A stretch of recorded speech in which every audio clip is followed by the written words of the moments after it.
আমাদেরকে এই জান্নাতের বাগানে আসার বসার কথা বলার কথা শোনার তৌফিক দান করেছেন।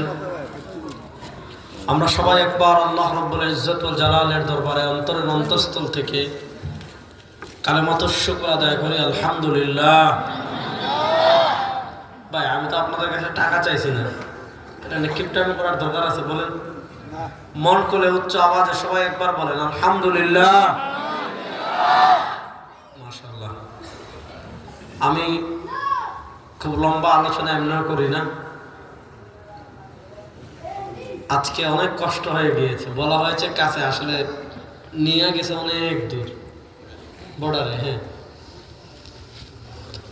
আবার ঢাকা থেকে ফ্লাইটের দেরি হয়েছে। আমি এমনি ছোট ছোট কিছু কথা আপনাদের সামনে খুব গুরুত্বপূর্ণ পয়েন্টে কথা বলার চেষ্টা করব। আল্লাহ তাআলা আমাকে যেন ইখলাসের সাথে বিশুদ্ধ কথা বলার তৌফিক দান করেন। আল্লাহ আপনাদের সবাইকে যেন আলোচনার শুরু থেকে নিয়ে শেষ পর্যন্ত পুরো আলোচনা আল্লাহ সকলকে মনোযোগ সহকারে শোনার তৌফিক দান করেন। আমাদের জাতির পিতা হলেন হযরত ইব্রাহিম। বলেন, আমাদের জাতির পিতা হলেন হযরতে ইব্রাহিম। দেখেন, দেশকেন্দ্রিক মিল্লাত এটা দেশকেন্দ্রিক গঠন হয় না, মিল্লাত গঠন হয় বিশ্বাস কেন্দ্রিক। যেমন আমরা যারা তাওহীদ এবং রিসালাতে বিশ্বাসী, আমরা এক মিল্লা, এক জাতি। সে বাংলাদেশে থাকতে পারে, ভারতে থাকতে পারে, পাকিস্তানে থাকতে পারে, আফগানিস্তানে থাকতে পারে, মিশ্রে থাকতে পারে, উজবেকিস্তানে থাকতে পারে, আমেরিকায় থাকতে পারে, আফ্রিকায় থাকতে পারে। পৃথিবীর যেই প্রান্তে থাকুক, যে এই দুই মৌলিক কনসেপ্টের সাথে একমত হবে, লা ইলাহা, বলেন না, লা ইলাহা মুহাম্মাদুর রাসূলুল্লাহ, এই কনসেপ্টে যারা বিশ্বাসী তারা সবাই এক জাতি, তারা সবাই। আর কেউ যদি আমার ঘরে ভাত খায়, এক প্লেটে খান, এক গ্লাসে খান, কিন্তু সে যদি তাওহীদ এবং রিসালাতে বিশ্বাসী না হয়, সে কখনো আপনার জাতি হতে পারে না। সে কখনো আপনার জাতি হতে পারে না। তাহলে আমরা জাতিগতভাবে বাঙালি না, না না, আমরা জাতিগতভাবে বাংলাদেশি না, না, আমরা জাতিগতভাবে মুসলিম। বলেন, আমরা জাতিগতভাবে তরুণ কথা বলতে হবে, এটা আকীদা বলছি, বুঝতে হবে। আমরা জাতিগতভাবে আমরা মুসলিম, আর দেশীয়ভাবে আমরা বাংলাদেশি। আমাদের দেশ পরিচয় মুছে যেতে পারে, আমাদের গ্রামের পরিচয় মুছে যেতে পারে, আমাদের থানার পরিচয় মুছে যেতে পারে, আমাদের জেলার পরিচয় মুছে যেতে পারে, আমাদের দেশের পরিচয় মুছে যেতে পারে, কিন্তু আমাদের জাতীয় পরিচয় মুসলিম। আমাদের জান যাবে, দেশ যাবে, টাকা যাবে, পয়সা যাবে, নেতা যাবে, নেত্রী যাবে, স্ত্রী যাবে, সন্তান যাবে, সব যাবে, কিন্তু আমাদের ইসলাম পরিচয় কখনো যেতে পারে না। এজন্য আমাদের সবচেয়ে বড় পরিচয় আমরা মুসলিম। বলেন, আমাদের সবচেয়ে বড় পরিচয় আমরা মুসলিম। আপনাকে কেউ যদি জিজ্ঞেস করে আপনি কে, বিএনপি, না, এটা বড় পরিচয় না। আপনি কে, জামাত, না, এটা বড় পরিচয় না। আপনি কে, এনসিপি, না, এটা বড় পরিচয় না। আপনি কি ইসলামী আন্দোলন, না, এটা বড় পরিচয় না। আওয়ামী লীগের কথা বললাম না, যেহেতু এটা নিষিদ্ধ, বাদ দেন। তাহলে আমাদের কাছে দলীয় পরিচয়টা বড়। দলীয় পরিচয় ভাই, বাংলাদেশে আওয়ামী লীগ পলানোর আগে মনে হয়েছিল সব মানুষই তো আওয়ামী লীগ। হুজুরও ওয়াজে হাসিনার প্রশংসা করে, হুজুরও ওয়াজে 10 মিনিট ওয়াজ করলে 5 মিনিট পাম দে। এখন আসেনি? এখন মনে করেন এই যে পোলাপান বসান, আল্লাহ না করুক, ধরেন এখানে যদি আমি এখন ওয়াজ করি, আর ওয়াজ করতে গিয়ে মুজিবের প্রশংসা করি, শেখ মুজিবের প্রশংসা করি, হাসিনার প্রশংসা করি, আমারা যাইতে দিবেন নি সুস্থ? কইবেন যে তারা লাইছে, ধরেন। ঠিক না বেটি? বোঝা গেল রাজনৈতিক পরিচয় যে কোনো সময় মুছে যেতে পারে। বলেন, রাজনৈতিক পরিচয় যে কোনো সময়। আপনি 5 আগস্টের আগে মনে হতো সব আওয়ামী লীগ, এখন মনে হয় সব বিএনপি, না সব জামাত। এটা হলো রাজনৈতিক বাস্তবতা। দেশের পরিচয় ভিন্ন ভিন্ন হয় না। 71-এর পর থেকে আমরা বাংলাদেশি, 71-এর আগে ছিলাম পাকিস্তানি, 47-এর আগে আমরা ছিলাম ভারত উপমহাদেশ এক দেশ।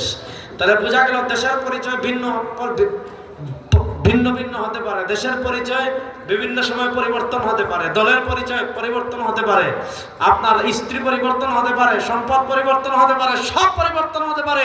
মুসলমানের জান চলে যাবে, তবুও ইসলাম মুসলমান কখনো ছাড়তে পারে না। আমাদের সবচেয়ে বড় পরিচয় আমরা মুসলিম। বলেন, আমাদের সবচেয়ে বড় পরিচয় আমরা মুসলিম। এখানে কেউ যদি বলে তুমি কে, বলবেন আমি মুসলিম। আমি কে? আমি মুসলিম। আমরা কে? আমরা মুসলিম। আমাদের দলের পরিচয় বড় হতে পারে না, নেতার পরিচয় বড় হতে পারে না, নেত্রীর পরিচয় বড় হতে পারে না, দেশের পরিচয় বড় হতে পারে না। আমাদের সবচেয়ে বড় পরিচয় আমরা মুসলিম।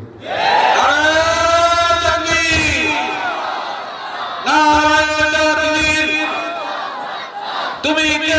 আমি কে? তুমি কে? আমি কে?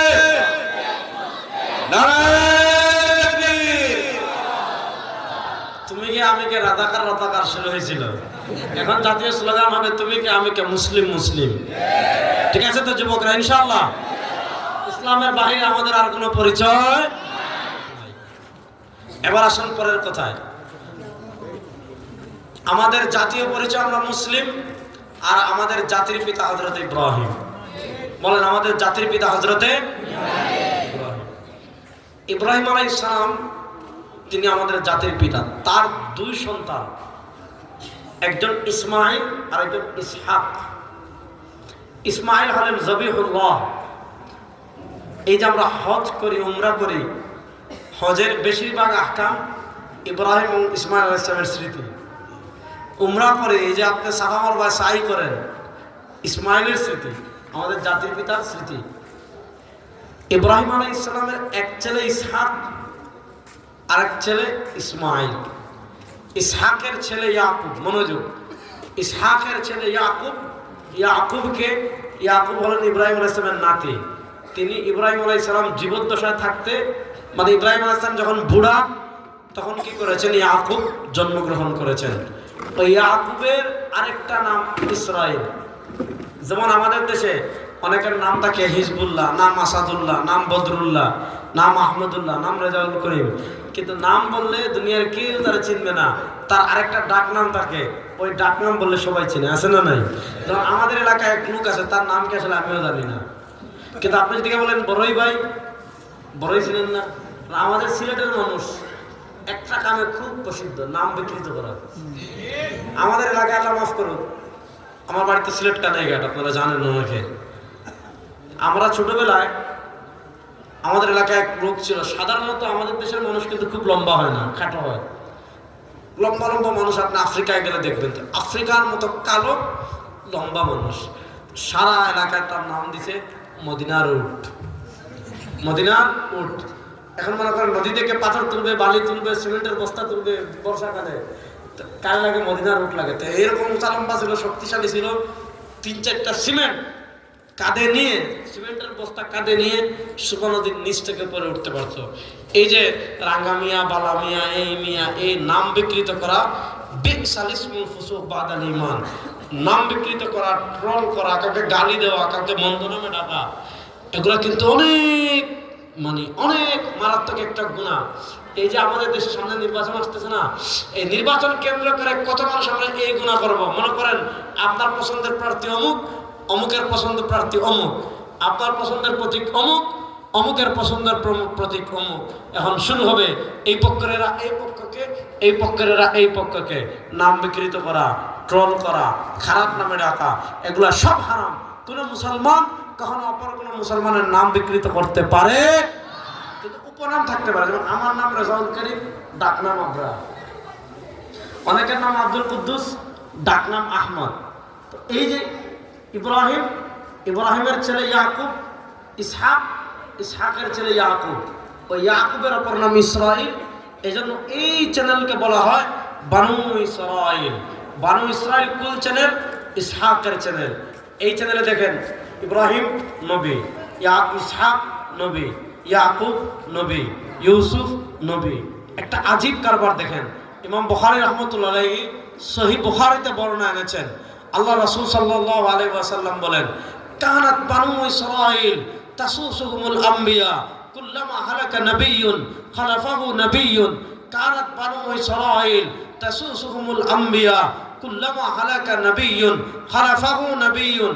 বনি ইসরাইলে আল্লাহ নেতৃত্ব দেওয়ার জন্য, বনি ইসরাইলকে পথ দেখানোর জন্য, বনি ইসরাইলকে নেতৃত্ব দেওয়ার জন্য তাসুসুহুমুল আম্বিয়া, আল্লাহ ধারাবাহিকভাবে একজনের পর একজন নবী এবং রাসূল বনি ইসরাইলে পাঠিয়েছেন। কুল্লামা হালাকা নাবিয়্যুন খালাফাহু নাবিয়্যুন, একজন নবী ইন্তেকাল করে দুনিয়া থেকে গিয়েছেন, তো আল্লাহ তার পিছনে আরেকজন পাঠিয়েছেন নেতৃত্ব দেওয়ার জন্য। তিনি গিয়েছেন, তো আল্লাহ তার পিছনে আরেকজন পাঠিয়েছেন। তিনি গিয়েছেন, তো আল্লাহ তার পিছনে আরেকজন পাঠিয়েছেন। তিনি গিয়েছেন, তো আল্লাহ তার পিছনে আরেকজন পাঠিয়েছেন। এইভাবে বনি ইসরাইলকে নেতৃত্ব দেওয়ার জন্য আল্লাহ তাআলা একের পর এক নবী এবং রাসূল পাঠিয়েছেন। ওই যে ইসহাক থেকে শুরু হয়েছিল ঈসা পর্যন্ত সব নবী, সব রাসূল আল্লাহ তাআলা বনি ইসরাইলে পাঠিয়েছেন। এদিকে আমাদের জাতির পিতা ইব্রাহিম এবং তার ছেলে ইসমাঈল দুজন কাবাঘর নির্মাণ করে আল্লাহর কাছে দোয়া করেছেন, রব্বানা ওয়াবআস ফীহিম রাসূলাম মিনহুম ইয়াতলু আলাইহিম আয়াতি। আয় আল্লাহ, আপনার নির্দেশে কাবাঘর আবার নির্মাণ করলাম, কাবাঘর আবার নির্মাণ করে আপনার কাছে দোয়া করছি। রব্বানা ওয়াবআস ফীহিম রাসূলাম মিনহুম, আল্লাহ মক্কাবাসীর মধ্য থেকে একজন নবী পাঠান। আল্লাহ মক্কাবাসীর মধ্য থেকে একজন রাসূল পাঠান। আল্লাহ মক্কাবাসীর মধ্য থেকে একজন নবী পাঠান। আল্লাহ মক্কাবাসীর মধ্য থেকে একজন রাসূল পাঠান। ইয়াতলু আলাইহিম আয়াতিক, আপনার কোরআন তিলাওয়াত করবেন। ওয়া ইউযাক্কিহিম, আত্মশুদ্ধি করবেন। ওয়া ইউআল্লিমুহুমুল কিতাব ওয়াল হিকমা, তাদেরকে কোরআন সুন্নাহ শরিয়া শিখাবেন। আজীব কারিশমা, ইব্রাহিম এবং ইসমাঈল দোয়া করেন, আল্লাহ মক্কা একজন তাদের মধ্য থেকে একজন রাসূল পাঠান, যিনি এটা করবেন, যিনি ওইটা করবেন, যিনি ওইটা করবেন। কিন্তু দেখা যায় তারা দোয়া করে চলে গিয়েছেন, আল্লাহ সব নবী অপর বংশে পাঠান, একজনের পর একজন, একজনের পর একজন, একজনের পর একজন, একজনের পর একজন, যত নবী রাসূল সব ওই বংশে। আল্লাহ তাআলা ইব্রাহিম এবং ইসমাঈলের দোয়া কবুল করে বানু ইসমাঈলে আল্লাহ মাত্র একজন রাসূল পাঠিয়েছেন। বানু ইসমাঈলে আল্লাহ মাত্র একজন নবী পাঠিয়েছেন, তিনি আমাদের নবী সরওয়ারে দু আলম তাজদারে মদিনা ফখরে মওজুদাত জনাবে মুহাম্মদুর রাসূলুল্লাহ সাল্লাল্লাহু আলাইহি সাল্লাম। এখানে ইহুদি খ্রিস্টানদের সাথে আমাদের দ্বন্দ্বের সূচনাটা বুঝেন। ইহুদিদের সাথে আমাদের লাগছে তো এই জায়গায়। ইহুদিরা বলে সব ওই বংশে, উনি আইবেন আমাদের বংশে, উনি ওইদিকে গেলেন কেন? এই শুরু হয়েছে, কিয়ামত পর্যন্ত চলবে ইনশাআল্লাহ। ইনশাআল্লাহ বলেন, ইনশাআল্লাহ। যুবকরা বলেন না ইনশাআল্লাহ। আমাদের নবী করিম সাল্লাল্লাহু আলাইহি ওয়াসাল্লাম দুনিয়াতে আসলেন। এখানে দুটো আকীদা বলি। এক নম্বর আকীদা, আমাদের নবী শেষ নবী। বলেন আমাদের নবী শেষ নবী। সবাই জোরে বলতে হবে, আমাদের নবী শেষ নবী। আরো জোরে বলেন, আমাদের নবী শেষ নবী। কেউ যদি আমাদের নবীকে শেষ নবী না মানে সে মুসলমান না কাফের? বলেন, কেউ যদি আমাদের নবীকে শেষ নবী না মানে সে মুসলমান না কাফের? সবাই বলেন আমাদের নবী, সবাই বলেন আমাদের নবী শেষ নবী, সর্বশ্রেষ্ঠ নবী। বলেন আমাদের নবী শেষ নবী, সর্বশ্রেষ্ঠ নবী। আমি একটা হাদিস বলি, তাহলে বুঝবেন আরো সহজে। হযরত ওমর ইবনুল খাত্তাব রাদিয়াল্লাহু তাআলা আনহু, তার নাম আমরা শুনি নাই? শুনেছি। হযরত ওমর ইবনুল খাত্তাব, এটা মুসলিম শরীফের হাদিস। ওমর ইবনুল খাত্তাব রাদিয়াল্লাহু তাআলা আনহু একদিন রাসূল করিম সাল্লাল্লাহু আলাইহি ওয়াসাল্লামের কাছে এসেছেন। ওয়া ফি ইয়াদিহি তাওরাহ। হযরত ওমর ইবনুল খাত্তাব রাদিয়াল্লাহু তাআলা আনহু রাসূল সাল্লাল্লাহু আলাইহি ওয়াসাল্লামের কাছে এসেছেন কখন? তার হাতে একটা তাওরাত আছে। তাওরাত হলো ওই আসমানি কিতাব, যে আসমানি কিতাব আল্লাহ রাব্বুল ইজ্জত ওয়াল জালাল, যে আসমানি কিতাব আল্লাহ রাব্বুল ইজ্জত ওয়াল জালাল নবী মুসার উপর অবতীর্ণ করেছেন। সেই তাওরাত ওমর রাদিয়াল্লাহু তাআলার আগে, আমাদের নবী দুনিয়াতে আসার আগে, ওই মুসা জীবিত থাকতে তার যুগেই ইহুদিরা তাওরাতকে কি করে ফেলেছে? বিকৃত করে ফেলেছে। ওমর ইবনুল খাত্তাব রাদিয়াল্লাহু তাআলা আনহু আল্লাহ রাসূল সাল্লাল্লাহু আলাইহি ওয়াসাল্লামের কাছে এসেছেন, তখন তার হাতে ছিল তাওরাত। ওমর রাদিয়াল্লাহু তাআলা এই নিয়তে তাওরাত নিয়ে এসেছেন। কি নিয়তে? যে আল্লাহ রাসূল সাল্লাল্লাহু আলাইহি ওয়াসাল্লাম যদি তার হাতে তাওরাত দেখেন তিনি খুশি হবেন, তার হাতে যদি তাওরাত দেখেন তিনি সন্তুষ্ট হবেন।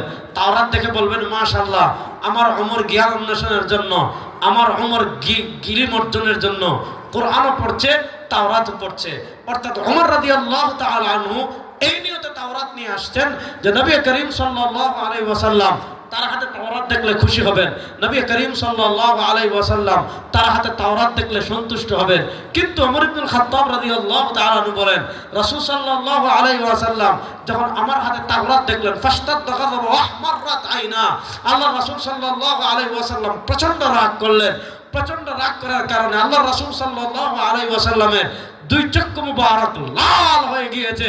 এমন রাগ করেছেন, কারণ যেই মানুষ যত সুন্দর, আমি রাগ করলে যে এরকম কারণ আমি কালো মানুষ। হুজুরও অত সুন্দর না, তো কালোই তো সমানই, সমস্যা নেই। ওনার চেয়ে আমার হাত একটু পরিষ্কার, হুজুর মোটামুটি সুন্দর। এখানে মনে করেন এই যে ভাইজান আমার, উনি যদি রাগ করেন চেহারা লাল হয়ে যাবে, কারণ সুন্দরের রাগ বাসে। আর আমার নবী কত সুন্দর ছিলেন, বলেন সুবহানাল্লাহ। কিপটামি করেন কেন, সুবহানাল্লাহ বলেন। হযরত আবু হুরায়রা রাদিয়াল্লাহু তাআলা হাদিস বর্ণনা করেছেন, হযরত আবু সাঈদ খুদরি রাদিয়াল্লাহু তাআলা হাদিস বর্ণনা করেছেন, খারাজতু লাইলাতাম মুকমিরা, একবার পূর্ণিমার চাঁদের রাতে রাসূল সাল্লাল্লাহু আলাইহি ওয়াসাল্লামের সাথে হাঁটি। একবার পূর্ণিমার চাঁদের রাতে রাসূল সাল্লাল্লাহু আলাইহি ওয়াসাল্লামের সাথে হাঁটি। ফারাআইতু মাররাতান ইলাল কমর, সাহাবী বলেন আমি একবার পূর্ণিমার চাঁদের দিকে তাকাই। ওয়া মাররাতান ইলা ওয়াজহি রাসূলিল্লাহ সাল্লাল্লাহু আলাইহি ওয়াসাল্লাম, আরেকবার রাসূল সাল্লাল্লাহু আলাইহি ওয়াসাল্লামের চেহারার দিকে তাকাই। একবার পূর্ণিমার চাঁদের দিকে তাকাই, আরেকবার রাসূল সাল্লাল্লাহু আলাইহি ওয়াসাল্লামের চেহারার দিকে তাকাই। একবার পূর্ণিমার চাঁদের দিকে তাকাই, আরেকবার রাসূল সাল্লাল্লাহু আলাইহি ওয়াসাল্লামের চেহারার দিকে তাকাই। সাহাবী বলেন আমি আল্লাহর কসম করে বলি, আমি দুইটার ভিতর মুওয়াজানা করে দুইটাকে মিলিয়ে আমি আল্লাহর কসম করে বলি, আমি এই সিদ্ধান্ত উপনীত হয়েছি যে আমার নবীর চেহারা মুবারক পূর্ণিমার চাঁদের থেকেও বেশি সুন্দর। সুবহানাল্লাহ। আপনি কোরআনে ইউসুফ আলাইহিস সালামের সৌন্দর্যের গল্প পড়েছেন। মিশরের মহিলারা, মনে করেন আপনার এলাকার এমপি সাহেবের স্ত্রী, আল্লাহ না, এখন তারা এমপি নাই, এই জন্য বলতেছি, কারণ এমপি থাকলে তো বলবেন যে দেখছেন এমপি সাহেবের কথা, মানুষ তো কথা সব শোনে। আমি বলছি মনে করুন এটা বাদ দিবে, বাদ দিয়ে পরেরটা ছাড়বে যে এমপি সাহেবের স্ত্রী, বলবে দেখছেন এমপি সাহেবের স্ত্রীর ব্যাপারে আমরা সব কি বলে গেল। এই জন্য এখন তো এমপি কেউ নাই, আসেনি কেউ, যারা আছে এরা পলাইছে, আর আগামীতে যারা আসবে এরা 12 ফেব্রুয়ারি নির্বাচনের পরে আসবে। সুতরাং মনে করেন আপনার এলাকার এমপি সাহেবের ছেলে আপনাদের সাতক সিমেন্ট ফ্যাক্টরিতে একটা ছেলে চাকরি করে এর লগে প্রেম করছে, এলাকায় একটা শোরগোল উঠবে, হায় হায় হায় এমপির স্ত্রী সাতকের সিমেন্ট ফ্যাক্টরিতে কাজ করে এরকম একটা ছেলের লগে প্রেম করছে। আজিজে মিশরের স্ত্রী, আজিজে মিশরের গভর্নমেন্ট মানে মিশরের গভর্নর, আমাদের এখন প্রধান উপদেষ্টা ডক্টর ইউনূস ধরেন, উনি মিশরের বাজার থেকে ইউসুফ আলাইহিস সালামকে কিনে আনছে। ওই ইউসুফ আলাইহিস সালামকে যেই বাজারে বিক্রি করছিল ওই বাজার এখনো পুরাতন এরকমই না, কিছু পরিবর্তন হয়ে গেছে, কিন্তু ইউসুফ আলাইহিস সালামকে যেই বাজারে বিক্রি করছে ওই বাজারটা এখনো আছে। আমাদের ঢাকার গুলিস্তান, কায়রোর ওই বাজারটা গুলিস্তান। কিছুদিন আগে আমরা দেখে আসছি, মানে যে বাজারে ইউসুফ আলাইহিস সালামকে কি করেছিল, বিক্রি করেছিল। তো যে জিনিসটা আমি বলতে চাচ্ছি, ইউসুফ আলাইহিস সালাম তো অনেক সুন্দর না, আল্লাহু আকবার। ইউসুফ আলাইহিস সালামের গুণে মুগ্ধ হয়ে ওই প্রধান পদে আজিজে মিশরের স্ত্রী, মানে মিশরের গভর্নর যে, তার স্ত্রী ইউসুফের প্রেমে পড়ে গিয়েছে, এত সুন্দর। এখন তো এলাকায় ফিসফাস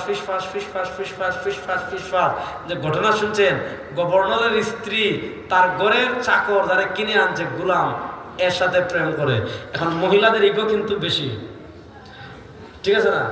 মহিলাদের কিন্তু কি ইগো বেশি। এক মহিলা একবারে দাওয়াত খাইতে গেছে, গ্রামের সহজ সরল মহিলা, তার জামাইয়ের নাম হলো রহমতুল্লাহ।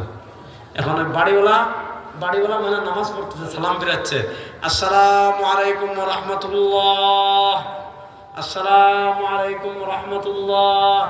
এখন বেটি বলছে দেখতেছেন নামাজ পড়তেছে আর আমার জামাইরে নিয়ে কি করতেছে, টিটকারি মারতেছে রহমতুল্লাহ। এখন বেটিকে নামাজ পড়ে বলতেছে, ওই বেটির জামাইয়ের নাম হলো বরকতুল্লাহ, আসসালামু আলাইকুম বরকতুল্লাহ, আসসালামু আলাইকুম। ওদের আমি এই জন্য বুঝাইছি মহিলাদের ইগো বেশি। তো আজিজে মিশরের স্ত্রী তার ইগোতে লাগছে যে দেখছো মহিলারা আমার ব্যাপারে অপবাদ ছড়ায়, সবাই দাওয়াত দিছে, আপনারা ঘটনা জানেন, তারপরে বলছি, সবাই দাওয়াত দিছে, ছুরি দিছে, মিশ্রি ফল দিছে, আপেল খাও, কেটে খাও। মিশরের মানুষ এখনো প্রচুর পরিমাণ দুইটা জিনিস খায়, একটা হলো ফলের জুস আর হলো সিগারেট। আপনি দেখবেন রাস্তার মহিলারা সিগারেট খেয়ে খেয়ে হাঁটছে, প্রত্যেক মোড়ে মোড়ে সিগারেট খাচ্ছে। এমনকি মিশরের পুলিশ যদি দেখে বিদেশ থেকে আসতে মোটামুটি টাকা পয়সা, 10 মিনিট আপনার পিছনে হাঁটবে, 10টা টাকা সৎকা দেন, বিড়ি খাবে। এখনো তারা প্রচুর পরিমাণে ফল খায়, ফলের জুস খায়। তো আজ যে মিশর ফলের জুস ফল রাখছে আর ছড়ি দিছে। যখন ফলটা কাটা শুরু করবে, ইউসুফরে বলছে তুমি এইদিকে যাও। ইউসুফ আলাইহিস সালাম যাচ্ছেন, হা করে থাকাই গেছে। ইউসুফ আলাইহিস সালামের সৌন্দর্য দেখে কিসের ফল কাটবে, মিশরের মহিলারা তাদের হাত কেটে ফেলছে। তা আয়েশা রাদিয়াল্লাহু তাআলা বলেছেন, ইউসুফ আলাইহিস সালামের সৌন্দর্য দেখে মিশরের মহিলারা হাত কেটেছে। আর যদি বিশ্ব নবীর সৌন্দর্য দেখতো, লাকাত্তা'না জাবিনাহু, আর ইউসুফের সৌন্দর্য দেখে তার হাত কেটেছে। আর যদি বিশ্ব নবীর সৌন্দর্য মিশরের মহিলারা দেখতো, কিসের হাত নিয়ে কলিজা কেটে ফেলতো। সুবহানাল্লাহ, সুবহানাল্লাহ একটু জোরে বলেন। এত সুন্দর চেহারার নবী, সুবহানাল্লাহ বলেন। আমার নবীর চেহারা মুবারকের জাদু কেমন ছিল? জাদু না, সুবহানাল্লাহ। আমার নবীর চেহারা মুবারকের নূরের প্রভাব কেমন ছিল? আরে আমি আমাদের নবীকে কি আমরা চিনি? আজকে অমুক আপনার নেতা হয়ে যায়, তমুক আপনার নেতা হয়ে যায়, দুনিয়ার টাকা আপনার নেতা হয়ে যায়, সন্ত্রাসী আপনার নেতা হয়ে যায়, খুনি আপনার নেতা হয়ে যায়, দুর্নীতিবাজ আপনার নেতা হয়ে যায়। স্পষ্ট ভাষায় বলি, কোন খুনি আমাদের নেতা হতে পারে না। আমাদের একমাত্র নেতা বিশ্ব নবী মুস্তাফা।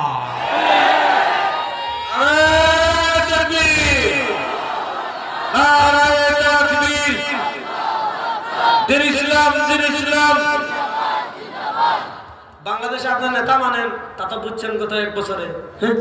আপনি নেতা মানবেন, বিপদে পড়বে, নেতা আপনাকে দেখে হেলিকপ্টারে শু, ঠিক না বেটি? দুনিয়ার নেতা দেখেন, আমাদের নেতার স্ত্রী বিদেশ, নেতার সন্তান বিদেশ, নেতার বাড়ি বিদেশ, দেশের রাজনীতি করে হাজার হাজার কোটি টাকা কামিয়ে টাকা কোথায়? বিদেশ। 5ই আগস্ট পোলাপাইন যখনই বুঝছে তার অবস্থা ভালো না, পোলাপাইন নেমে গেছে মাঠে, নেতা শু করে সিঙ্গাপুর, নেতা শু করে মালয়েশিয়া, নেতা শু করে ইন্ডিয়া, নেতা শু করে ইংল্যান্ড, নেতা শু করে বেলজিয়াম, নেতা শু করে আমেরিকা, নেতা শু করে কানাডা। ওখান থেকে গিয়ে বলে আমরা সবাই মুজিব সেনা, ভয় করি না বুলেট বোমা। বলে কি বলে না? এরপরে বলে সেনা যারা আছে সব মাঠে নামো, এই বাংলাদেশ নষ্ট হয়ে যাচ্ছে। তো কর্মীর উচিত ছিল যে নেতা আমরা তো নামু, ঠিক আছে, আপনি দেশে আসেন, ঠিক না বেঠিক? কর্মীর উচিত ছিল বলা যে নেতা আমি তো নামবো রেডি, আমি তো দেশে আছি, আপনি আসেন। পায় না, তার করে সাউন্ড নাই, তার করে ডাউন নাই, তার করে পেঁয়াজ নাই, তার করে কিচ্ছু নাই। নেতা ওখান থেকে বলে নাম মাঠে, সে মাস্ক পরে নামে। পুলিশ তো এখন সিসি ক্যামেরা, আধুনিক যন্ত্র, ধরে পোলাপাইন ধরে ঠুঙ্গা দেয়, তারপরে ছেড়ে দেয়। এরকম নেতা আমার নবী না। আমার নবী কত বড় নেতা, সুবহানাল্লাহ বলেন। আমার নবী দুনিয়াতে আমাদেরকে জীবনে ভুলছেন, বড় আসতে বললেন।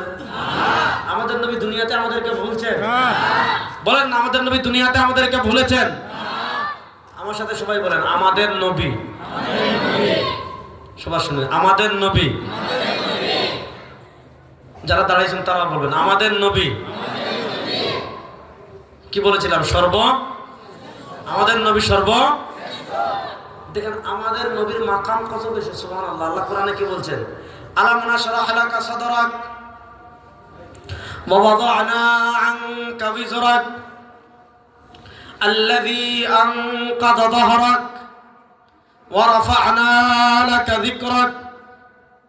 আল্লাহ বলেন ও আমার হাবিব, ওয়া রাফা'না লাকা যিকরাক, আপনার সম্মান যদি সাতকের মানুষ বর্ণনা না করে, আপনার সম্মান যদি সুনামগঞ্জের মানুষ বর্ণনা না করে, আপনার সম্মান যদি সিলেটের মানুষ বর্ণনা না করে, আপনার সম্মান যদি বাংলাদেশের মানুষ বর্ণনা না করে, আমার নবী বলেন, আমার নবীকে উদ্দেশ্য করে আল্লাহ বলেন ওয়া রাফা'না আলাকা যিকরাক ওয়া রাফা'না আলাকা যিকরাক ওয়া রাফা'না আলাকা যিকরাক।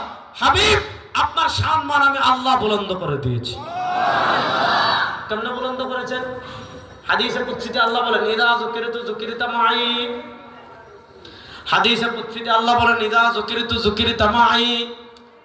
হাদিসে কুদসিতে